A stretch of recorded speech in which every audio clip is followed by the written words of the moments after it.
사랑의 하나님 감사합니다. 아버지 하나님, 이제 2021년의 마지막 12월을 함께하며 또 오늘도 우리 최강초등부 친구들 하나님 말씀을 듣기 위하여서 또 예배 자리로 또 현장 예배로 또 유튜브로 함께 예배드리고 있습니다. 아버지 하나님, 오늘은 또 시편의 말씀, 다윗의 인생이 담긴 그 시편의 고백을 함께 묵상하면서 우리 하나님이 어떤 분이신지, 여호와 하나님이 어떤 분이신지에 대해서 함께 말씀을 나누고자 합니다. 아버지 하나님, 말씀의 제목처럼 여호와가 나의 목자시다, 이 고백을 우리가 믿음으로 할 수 있는, 그리하여서 우리가 정말 우리 삶에 부족함이 없다는 것을, 왜 우리가 부족함이 없이 살아갈 수 있는지를 다시 한번 묵상하고 깨닫고 믿음으로 고백하는 이 시간 되게 하여 주시옵소서. 주님, 말씀을 듣습니다. 주님이 말씀을 들을 때에 아버지 하나님, 성령 하나님께서 심령 가운데 역사하여 주시옵시고 그 말씀이 새겨질 수 있게 하여 주시옵소서. 감사합니다. 거룩하신 예수님의 이름으로 기도드립니다. 아멘. 좋습니다. 자, 오늘 우리가 함께 읽은 시편 23편 1절에서 6절까지의 말씀을 가지고 함께 나눌 말씀의 제목은, 함께 읽어볼까요? 시작. 우리의 목자는 누구인가요? 네, 좋습니다. 자, 우리 지난주에 우리 예배 말씀을 나누기 전에 퀴즈를 같이 풀면서 시작했죠. 네, 오늘도 퀴즈를 준비해 왔고요. 지난주에 선물을 안 받고 갔던 지원이 오늘은 꼭 같이 가서 선물 받을 수 있으면 좋겠습니다. 앞에서 간식을 사주고 있어요. 자, 하나님은 누가 성전을 지을 것이라고 말씀하셨나요? 자, 지난번에 다윗이 성전을 짓겠다고 했었는데, 자, 누가 같이 지었을까요? 맨 처음에 이준이 지난번에 받았죠. 네, 지난번에 봤으니까 또 다른 친구들에게. 바로 다음으로는 준규가 손을 들었어요. 자, 1, 2, 3, 4번 중에 누구죠? 1번? 4번? 1번? 아, 혹시 다른 친구?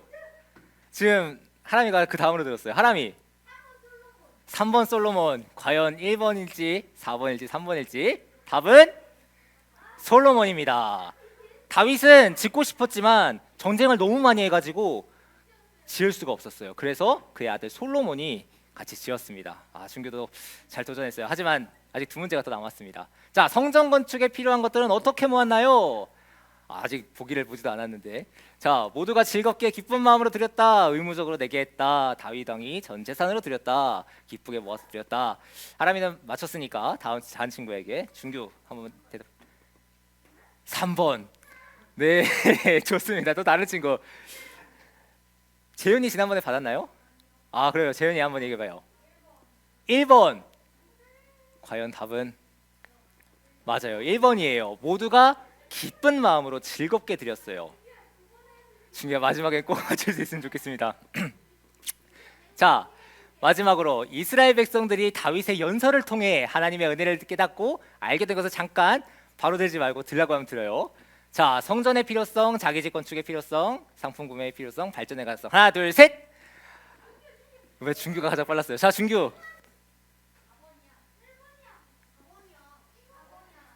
자, 준규야, 이제 4번. 준규 4번. 오케이, 4번. 근데 예한이가 또 그 다음에 바로 들었어요. 예한이는 몇 번이에요? 1번이요. 4번이야. 자, 1번과 4번. 자, 정답은 하나, 둘, 셋. 1번. 성전의 필요성. 오늘 말씀을 잘 듣고서 다음 주에 꼭 맞출 수 있으면 좋겠습니다. 자, 오늘 정답을 맞춘 세 친구는 끝나고서 전사님을 찾아올 수 있으면 좋겠습니다. 자, 오늘 이거는 또 퀴즈로 같이 시작해 볼 건데요. 아직 더 남았어요. 이건 OS 퀴즈인데 다 같이 참여할 수 있으면 좋겠는데, 자, 오늘 목자에 대해서 말씀을 나누었어요. 시편 23편은 양의 모티프를 가지고서 같이 이제 말씀을 다윗이 전개해 나가는 구절인데, 영어의 배부에서 했어요? 아, 진짜요? 준규 오늘은 잘 맞추고서 다음 주에는 정답을 옳게 할 수 있을 것 같습니다. 자, 양은 눈이 좋지 않아 앞을 잘 못 본다. OX. 답은? X도 있어요. O. 지원이 좋습니다. 5예요. 자, 양은 눈이 안 좋아가지고 앞을 잘 못 봐요. 그러니까 내 바로 앞에 있는 양만 따라서 쫄쫄쫄쫄 따라갈 뿐이에요. 자, 그 다음에 양은 무척 고집이 세다. 우리가 막 순한 양 같다고 하는데 과연 양이 고집이 셀지 고집이 세지 않을지. 고집이 안 세요. 자, 정답은 오. 우리가 순한 양 같다고 하지만 양이 사실 막 흰 털에다가 보슬보슬하고 이러니까 뭔가 둥글둥글할 것 같고 부드러울 것 같고, 그래서 우리가 양이 성격이 좋다고 생각하지만 실제로 양은 매우 괴팍한 성격을 가진 그런 동물이라고 합니다. 자, 양은 엄청 겁이 많다. 정답은 여기도 또 나눠지네요. 정답은 O입니다. 야, 다 O만 있는 것 같죠? 네, 다 이제 X가 나올 것 같죠? 양은 겁이 엄청 많대요. 그래서 막 무리지어서 다니는데 막 조금만 사람이 다가도 막 도망가고 그 정도로 겁이 많다고 합니다. 그렇지만 또 성격은 좋지 않다고 하네요. 자, 마지막. 양은 길을 잘 잃어버린다. OX. 이제 확실히 친구들이 알았어요. X도 있는데 양은 길을 잘 잃어버려요. 왜냐면은 맞아요. 잘 맞췄는데, 자, 어쨌든 양은 눈이 잘 좋지도 않고 방향 감각이 별로 없어가지고 길도 잘 잃어버리는 그런 존재예요. 오늘 이 퀴즈를 같이 맞춰보면서 기존의 양에 대해서 가지고 있던 생각이 바뀌는 친구들도 있을 것 같고, 내가 생각했던 것과 실제 양의 모습이 약간 다르네? 하고 생각하는 친구들도 있을 수 있어요. 자, 왜 우리가 이 양에 대해서 우리가 OX 퀴즈로 나눴을까요? 자, 이런 특징을 봤을 때 양이 그냥 일반 야생 동물들처럼 야생에서 저 푸른 초장 위에서 그냥 혼자서, 아니면 우리 양 가족들끼리 그렇게 잘 살아갈 수 있는 존재일까요? 아니면은 이 양은 누군가의 돌봄이 필요한 존재일까요? 돌봄이 필요한 존재죠. 자, 그러면 이 양의 돌봄이 필요한데 누가 이 양을 돌보죠? 양치기 소녀. 오늘의 표현으로 따지면 목자. 네, 맞습니다. 그래서 이 양들을 올바른 길로 인도해 줄 수 있는 목자가 필요한 거예요. 벌써 결론까지 나왔습니다. 우리의 목자는 예수님이시죠. 네, 이따가 함께 나눌 수 있으면 좋을 것 같은데요. 자, 오늘 우리가 함께 나눈 시편. 이 시편은 누가 쓴 시죠? 네, 여러 저자들이 썼는데 우리가 함께 읽은 시편 23편은 바로 다윗이 쓴 시편입니다. 매우 유명한 시편이죠. 시편 1편과 함께. 네, 이 다윗이 왕이 됐어요. 왕이 되기 전에 직업이 뭐였죠? 양치기 소년, 목자였어요. 네, 이 지금 양을 치고 양을 돌보는 목자였어요. 그래서 나단 선지자가 사무엘 선지자가 기름을 부으러 왔을 때 다윗이 그 집에 있었나요? 없었죠. 다윗은 뭐 하고 있었죠 그때? 저기 멀리 가서 양 치고 있었어요. 자, 아주 양의 전문가였죠. 양을 치고 있었어요. 네. 지금 이준이가 설명해준 그 치는 장면 좀 이따가 설명해서 함께 나눌 장면이에요. 양을 치나 궁금하죠? 네, 이따가 한번 같이 나눌 수 있으면 좋을 것 같아요. 아주 자세히 설명해 줄 거예요. 자, 그래서 어쨌든 다윗이 이 양에 대해서 설명하는 것은 양에 대해서는 전문가죠. 그렇죠? 양에 대해서는 전문가인 다윗이 이 자신의 삶 가운데 하나님과의 관계 안에서 하나님을 경험했던 자신의 삶을 이 시편 23편에 전부 다 녹여가지고 쫙 압축한 게 그 다윗 신앙의 정수라고도 할 수 있는 것이 바로 오늘 다윗이 쓴 시편 23편의 말씀이에요. 자, 우리가 지금 이 슬라이드들, 처음 보는 슬라이드도 있겠지만 우리가 지난 시간까지 계속 말씀을 나누면서 함께 보았던 슬라이드들이에요. 자, 첫 번째부터 봐볼까요?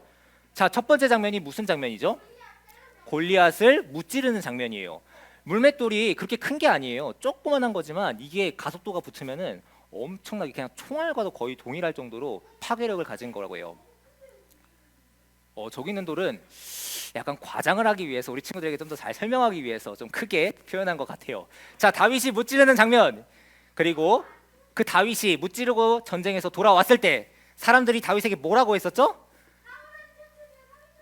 네, 맞아요. 사울은 천천히면 다윗은 만만히로다 하면서 사람들이 사울 왕한테는 포커스를 맞추지 않고 다윗 왕에게만 전부 다 시선이 가 있어요. 그래가지고 사울 왕이 그 소리를 들을 때 마음이 편안했나요? 아니면 마음이 분이 차올랐나요?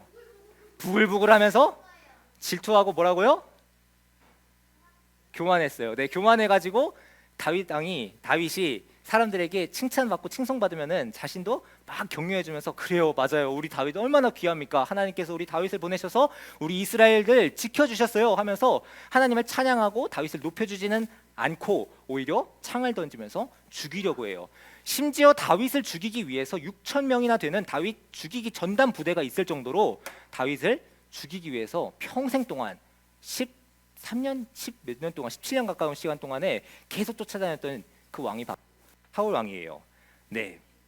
그 다음에 그런 과정에서 이 피해 다니고 도망 다니는 그 과정에서 지금 다윗이 세 번째 사진을 보면 지금 어떤 모습을 하고 있는 것 같죠? 침을 질질 흘리면서 벽을 막 긁으면서 눈동자가 풀렸어요.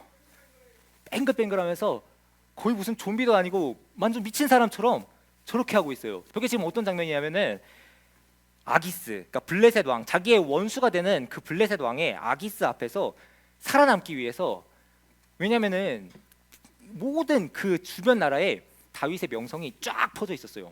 엄청난 용사고 이 왕위를 거의 위협할 정도로 사울보다도 더 대단한 사람이라고 다 소문이 나 있었어요. 그러면은 사실 이 이스라엘의 가장 최고의 군사예요, 어떻게 보면은. 그런데 이 최고의 군사가 찾아왔어요. 그러면은 저 이스라엘 군대에 있어서는 가장 중요한 인물이니까 당연히 죽여야겠죠. 그런데 지금 다윗이 저렇게 미친 체를 하면서 살아남기 위해서 사울 왕의 그 손에서 살아남기 위해서 저렇게까지 미친 짓까지 하고 있는 거예요. 자, 다윗이 살기 위해서 막 수염에 침까지 질질 흘렸던 그 모습 한번 상상해봤으면 좋겠어요. 만약에 우리가 다윗이라면 내가 살아남기 위해서 미친 척까지 해야 되면서 짐승 취급까지 받아야 되는 그때의 다윗의 심정이 어땠을까요? 즐거웠을까요? 괴로웠겠죠. 내가 왜 이렇게까지 하나님께서 나에게 기름을 부어주시고 나를 이제 장차 왕으로 삼으시겠다고 했는데 그 전까지는 내가 목초지에서 잘 살고 있었는데 내 인생이 어쩌다가 나는 지금까지 선한 일을 하고 하나님 앞에 충성된 삶을 살았는데 왜 나한테 이런 일이 있지? 다윗은 아마 엄청 절망스럽고 너무 괴로웠을 거예요. 그 시간들 한 하루하루가 너무나도 고통스러웠을 것 같아요. 전도사님이 생각하기에도. 그때 들었던 생각이, 그때 다윗에게 떠올랐던 생각이, 아, 내 인생이 마치 양과 같은 인생이구나. 다윗은 사무엘 선지자가 찾아와서 자신의 머리에 기름을 붓고 내 인생이 전환되기 그 직전까지의 삶, 그 삶을 떠올렸어요. 그러면서 아, 내 인생이 마치 양들의 인생과도 양들의 생애와도 비슷한 거구나 하면서 다윗이 깨달아요. 그리고 그때 깨달으면서 기록했던 그 깨닫고 그 이후에 하나님께서 베풀어 주신 그 역사들을 경험하면서 그 경험들이 모두 축적돼서 작성한 시가 바로 오늘 시편 23편의 시인 거예요. 우리도 마찬가지로 다윗처럼, 물론 다윗만큼 몇천 명이 날 죽이기 위해서 쫓아오진 않을 수 있어요. 하지만 다윗과는 조금 다르지만 우리에게도 다윗 못지않게 내 삶 가운데에 어렵고 힘든 순간이 찾아올 수도 있어요. 우리가 꼭 어른이 되지 않더라도 지금 내 삶에서만 봐도 우리가 되게 고민되는 시간들이 있고 내가 왜 이러려고 태어났나 막 이런 생각이 들 때도 있었어요. 전도사님도 초등학교 때 그리고 유치원 때도 그러고 부모님한테 혼나기 때문에 부모님한테 혼나거나 회초리 맞거나 이럴 때면은 내가 이러려고 태어났나 혼나려고 태어났나 이런 생각도 들면서 꼭 이것뿐만이 아니라 다양한 친구들과의 관계에서도 그러고 여러 가지 고민이 들 때가 있어요. 자, 그렇다면은 그때마다 우리는 어떻게 해야 될까? 오늘 다윗의 시편 23편을 통해서 우리는 그것에 대한 답을 찾아볼 수가 있어요. 자, 우리가 맨 처음에 나누면서 다윗이 이제 양을 쳤다고 했잖아요. 그리고 우리가 OX 퀴즈로 4가지의 질문을 같이 나눠봤어요. 그러면은 이 양들에게 반드시 필요한 게 누구라고 했죠? 목자요. 맞아요. 목자예요. 선한 목자는 이 양들을 올바른 길로 인도하고 양들이 마시는 꼴을, 그러니까 꼴이라는 거는 풀이에요. 맛있는 풀을 먹을 수 있도록 보살펴주는 사람이에요. 자, 중요한 거는 이 양들이 먹기 위해서 그냥 우리 근처에서 이렇게 정착하면서 머무는 게 아니에요. 유목민들 들어봤죠? 그 가축을 치기 위해서 계속해서 정착 생활하는 게 아니라 이동 생활을 해왔어요. 그런데 이게 어떤 느낌인지 잘 이해가 안 될 수 있어요. 그래서 우리가 창세기의 말씀, 잘 알고 있는 요셉의 말씀 있잖아요. 그 요셉에서 보면 창세기 37장에 보게 되면은 요셉이 형들이 양을 치는, 그러니까 그들도 목동이었는데 양을 치는 장면이 나와요. 그런데 형들이 다 세겜 땅으로 갔대요. 세겜 땅으로 그 야곱의 양떼를 치기 위해서 떠나갔대요. 근데 그 세겜 땅이 어디냐면은 그 야곱이 살고 있는, 그 요셉과 야곱이 이제 살고 있는 그 집에서 95km나 떨어진 데예요. 거의 100km를 가야서 양들을 밥을 먹이고 있는 거예요. 밥 먹이려고 95km나 간 거예요. 근데 요셉이 딱 세겜 땅에 가보니까 그 이후에 이들이 도단까지 갔대요. 20km가 넘는 기간을, 이 거리를 더 갔다는 거예요. 거의 한 120km를 간 거죠. 이게 이 거리가 어느 거리인지를 제가 한번 찾아보니까 거의 뭐 강원도 홍천이나 평창 정도까지 엄청 멀리 양들을 먹이기 위해서 이동을 한 거예요. 자, 그러면 이동하는데 그 목초지를 향해서 이동을 하는데 그 목초지를 향해서 이동하는 그 과정들이 그냥 다 평지만 있을까요? 산골짜기를 넘겠죠. 엄청 가파른 산도 넘어야 되고 계곡도 지나야 되고 시내도 지나야 되고 다양한 길들을 마주치게 될 거예요. 마찬가지로 그러면은 그 이제 목자가 당연히 필요하게 되는 거예요. 마찬가지로 이제 다윗도 우리도 양과 같다고 생각을 하는 거죠. 이 양들이 앞을 잘 못 본다고 했고, 그리고 양들이 길을 잘 잃어버린다고 했어요. 그것처럼 우리도 우리의 한 치 앞을 알 수가 없어요. 우리가 오늘 오후에 집에 가서 뭘 할지는 우리가 보통 알지만 정확하게 어떤 일들을 할지, 어떤 얘기를 할지, 1년 뒤, 20년 뒤에 내가 어떤 일을 하고 있을지 우리는 아무것도 알지 못해요. 그렇기 때문에 우리가 방향을 잊어버릴 때도 있어요. 내가 어디로 가야 되지? 내가 앞으로 뭘 해야 할지? 내 직업은 뭘 해야 되지? 이거부터 시작이 되는 거예요. 우리가 방향을 잃어버릴 수도 있고 때로는 실패할 수도 있어요. 그럴 때마다 우리가 좌절하고 넘어져야 되나요? 아니요. 우리는 그럴 때마다 우리의 선한 목자가 필요한 거예요. 다윗이 고통스러운 순간이었고 길을 잃어버린 순간이었고 어디를 가야 될지 알지 못하는 순간들이 있었지만, 그렇지만 다윗은 그 방향이 나를 인도하시는 분이 계시구나, 나를 양과 같이 인도해 주시는 선한 목자가 계시구나 라는 것을 믿음으로 경험하고 고백하는 거예요. 시편 23편 2절과 3절을 보게 되면은 이렇게 기록되어 있어요. 그가 나를 푸른 풀밭에 누이시며 쉴만한 물가로 인도하시는도다. 내 영혼을 소생시키시고 자기 이름을 위하여 의의 길로 인도하시는도다. 하나님께서는 우리를 쉴만한 물가로, 이 쉴만한 물가라는 것은 막 흘러가는 그런 막 거친 계곡이 아니에요. 양들을 먹이기 위해서는 이렇게 돌을 다 쌓아야 돼요. 우리 친구들 계곡 놀러 가면 이렇게 돌 쌓아가지고 물 막아본 적 있나요? 그런 것처럼 이 돌을 다 쌓아가지고 물이 잔잔하게 고여있게 그렇게 안전하게 양들이 안심하고 먹을 수 있도록 준비하는 거예요. 그런 물가로 나를 인도하신다는 거예요. 거친 급류가 흐르는 게 아니라 잔잔하게 편하게 마실 수 있는 그런 물가로 나를 인도하신다는 거예요. 내 영혼을 소생시키시고 자기 이름을 위하여 의의 길로 인도하시는도다. 소생시킨다는 것은 나에게 힘을 주신다는 거예요. 우리가 계속해서 살아가기 위해서는 계속해서 공급을 받아야 되고 힘을 공급되고 다시 회복되어야 되는, 충전되는 그런 시간들이 필요한데, 그것을 위해서 하나님께서는 목자가 되셔서 나를 그렇게 인도하신다는 거예요. 내가 어떤 걸 끼워놔서 그런 게 아니에요. 내가 뭐가 자격이 돼서 그런 게 아니라 오직 여호와 하나님의 이름을 위해서 우리를 인도하신다는 거예요. 이 장면, 이게 지금 어떤 것을 표현한 것 같나요? 오늘 말씀에 나오는 사망의 음침한 골짜기. 자, 이 양들이 이 골짜기, 그러니까 이 사망의 음침한 골짜기라는 것은 쉽게 말해서 지금 이 산골짜기를 계속 넘어가야 되는데 그 장면에서 아주 가파른 산들을 넘어가는 거예요. 그 가파른 산들을 넘어갈 때 목자들은 어떤 표정을 짓고 있을까? 한번 생각해봤으면 좋겠어요.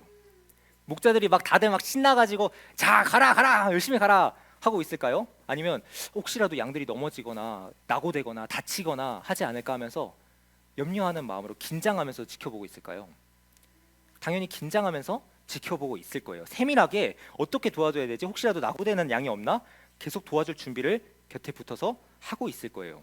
선한 목자라면은 반드시 이런 사망의 음침한 골짜기, 정말 좁고 협착한 길을 지날 때에 그 양들을 위해서 딱 보살피면서 딱 붙여가지고 전담 마크하고 있을 거예요.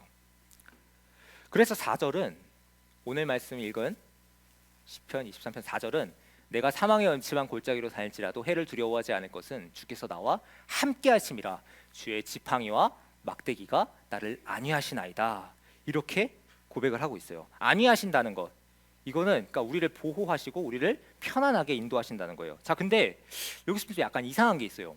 지팡이와 막대기, 아까 준규랑도 잠깐 얘기했었는데 지팡이면 지팡이고 막대기면 막대기지 왜 지팡이랑 막대기라고 하셨을까? 그래서 전사님도 이게 궁금했어요. 이렇게 보면은 느낌이 잘 안 올 수도 있어요. 근데 이렇게 보면은 좀 이해가 될 것 같아요.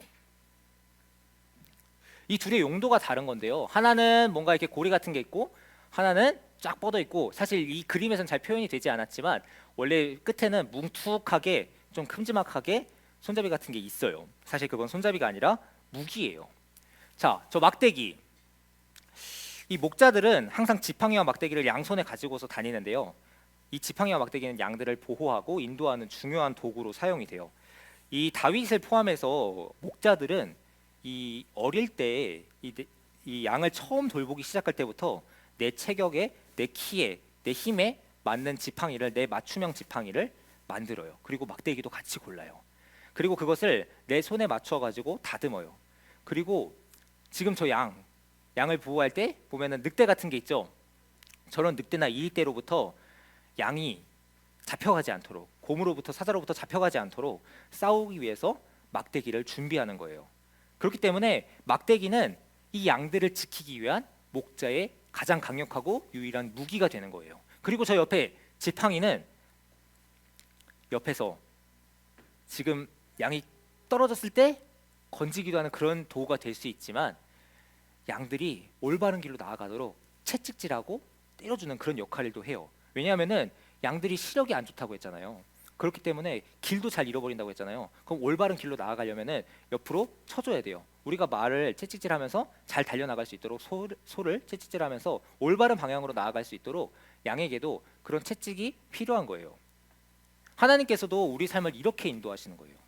우리가 악한 마귀로부터, 사탄으로부터 넘어지지 않도록, 무너지지 않도록, 지옥에 가지 않도록 하나님께서는 막대기로 우리를 보호하시고, 그리고 우리가 올바른 방향으로 나아갈 수 있도록 지팡이로 우리를 때로는 채찍하시고 우리를 때로는 징계하시면서 우리를 인도해 가시는 거예요. 그렇기 때문에 내 삶에 찾아오는 고난이나 내 삶에 찾아오는 어려움이 무조건 안 좋은 거고 무조건 나쁜 것만은 아닐 수가 있는 거예요.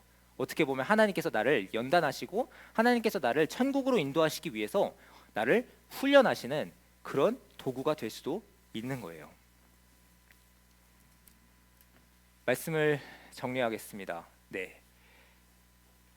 하나님께서는 다윗이 이렇게 지금 시편의 말씀을 통해서 고백을 하고 있어요. 하나님께서는 내가 어렵고 내가 힘든 상황이었지만 나를 이렇게까지, 지금까지 계속해서 선한 목자가 되셔서 인도하시는 분이라는 것을 오늘 시편 23편을 통해서 고백을 하고 있어요. 여호와 하나님께서는 마치 양을 위해서 목숨을 걸고서 싸우는 목자와도 같이 우리를 지키시고 우리를 보호하시는 그런 분이에요. 그렇기 때문에 다윗이 정말 하나님은, 내가 인생 전체를 돌아보니까 하나님은 이런 분이시구나, 내 평생의 선하심과 인자하심이 반드시 나를 따르리니. 다윗은 이 말년에 이 시편 23편을 기록해요. 선하심과 인자하심, 하나님은 선하시고 신실하시고 믿을 만한 분이다, 내가 하나님 신뢰할 만한 분이라는 것을 고백하고 있는 거예요. 사울이 자신을 죽이려고 계속해서 쫓아올 때도, 그리고 압살롬이 반역을 일으켜서 다윗이 도망 다닐 때에도 하나님께서는 반드시 다윗에게 하신 약속을 지키셨고 그를 다시 회복시키셨고 그를 위대한 왕으로 끝까지 지키시고 보호하셨어요. 그것을 경험했기 때문에 다윗이 내 평생의 선하심과 인자하심이 반드시 나를 따른다, 이렇게 고백을 하고 있는 거예요. 자, 여호와는 나의 목자시니 내게 부족함이 없으리로다. 오늘 우리가 시편 23편을 시작하면서 가장 먼저 읽은 말씀이에요. 다윗은 사망의 음침한 골짜기로 다닐지라도 해를 두려워하지 않는다. 왜냐? 내가 지금까지 살아오면서 이렇게 어렵고 이렇게 힘들고 내가 죽음의 위기를 수도 없이 겪었지만 하나님께서는 나를 그때마다 지키시고 그때마다 나에게 돕는 손길을 더하시고 그때마다 사람들에게 은혜를 받게 하셔서 나를 지금까지 인도해 오셨고 나를 결국에는 회복시키셨다.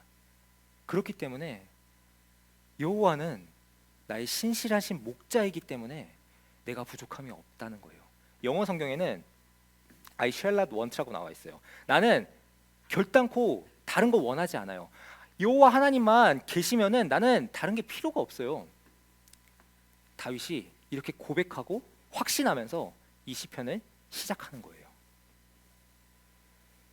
하나님이 우리에게 약속하신 게 뭐죠? 우리가 무슨 백성이라고 했죠? 어디의 백성이라고 했죠? 하나님 나라의, 맞아요. 우리가 연초에도 계속해서 나누었어요. 우리는 하나님 나라의 백성이에요. 하나님 나라의 백성인데 우리가 이 땅이 영원한 게 아니에요.